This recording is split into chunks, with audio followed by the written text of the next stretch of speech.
Okay, so hi. I thought this was an interesting topic to think about the male role models, because I haven't really thought about it yet in terms of role models for uh, as an FTM trans person, role models like who I envision myself as in the future, that sort of thing. I hadn't really ever thought about that in those terms before, so I thought I would respond.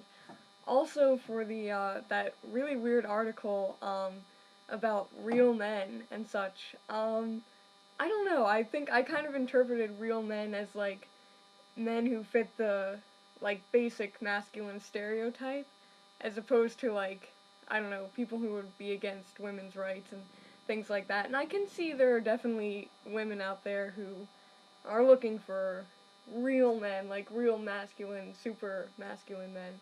That's not me, of course. Uh, Although I may state I do identify as a gay trans guy, so I am, yeah, looking at men, but certainly not that type. Um, so anyway, role models. I wrote some down so that I wouldn't forget. But I sort of split my role models into like two categories. One who are accidentally male, but I just like sort of idolize them for their intellectualism, like a lot of philosophers, scientists, modern scientists like Brian Greene, really cool dude, and this one guy who I would actually include in both the categories of intellectual and someone that I see myself as acting like in the future or trying to appear like that in the future. His name is Timothy Speed Levitch, and he's kind of odd. I don't know how to describe him. Maybe like a philosopher. His actual profession is he gives tours of New York City on the double-decker buses. But I'm gonna try to post some like video links in the description of this video, and you can sort of see he's not embracing any stereotype. You can't say like, oh, I can see the bit of masculinity or femininity there.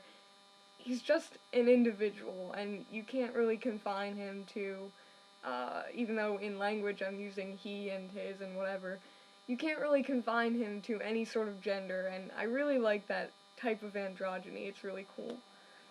What else? Oh yes, so the second half of my role models is the kind that I see myself dressing like, or wanting to behave like, or whatever. The first obvious one by my username is Freddie Mercury. So amazing. Oh, and I have to add that Sherlock Holmes is one of my intellectual superheroes over on the other category. He's great. But yeah, Freddie Mercury.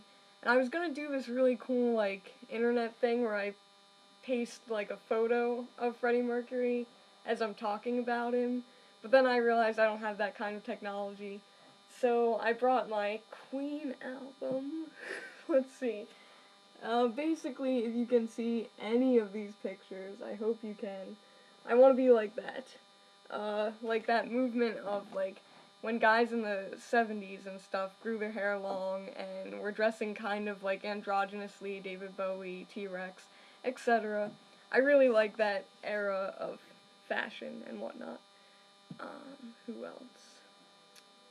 Oh yeah, just the androgyny.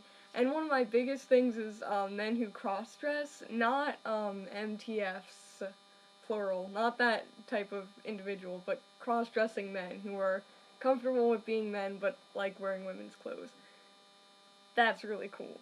I always have been sort of fascinated by, like, cross-dressing men in general, and that, I guess I identify as that, let's see, transgender male who cross-dresses in women's clothes in the future, when I have a male body, etc.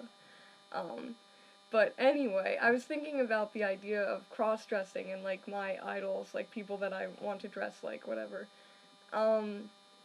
And I was trying to decide, if my attraction to cross-dressing men was, like, a psychological way of me dealing, like, coping with the world as a FTM. Like, oh, I'm being forced to wear women's clothes, but I feel like a man. Oh, I like cross-dressing men. I don't know if that has anything to do with it, but it could.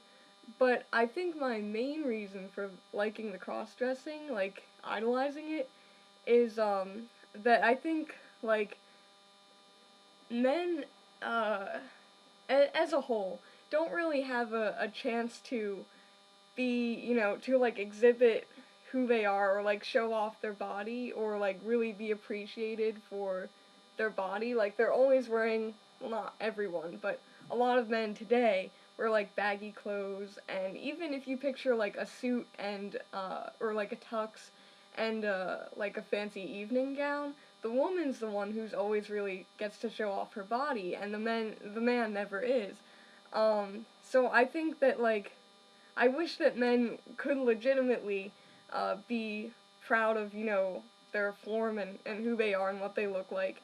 And that need to feel pretty, to want to be the center of attention, to have other people to, like, gawk at them and say, wow, you're so beautiful.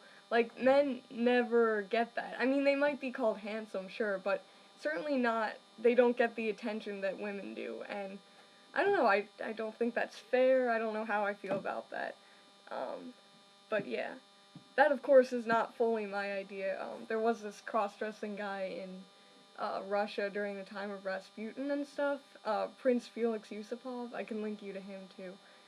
He kind of gave me the idea for that in his autobiography or something.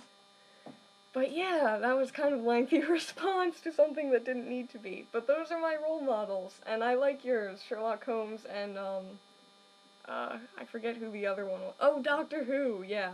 I was Doctor Who for Halloween once, so the David Tennant one. But yeah, bye.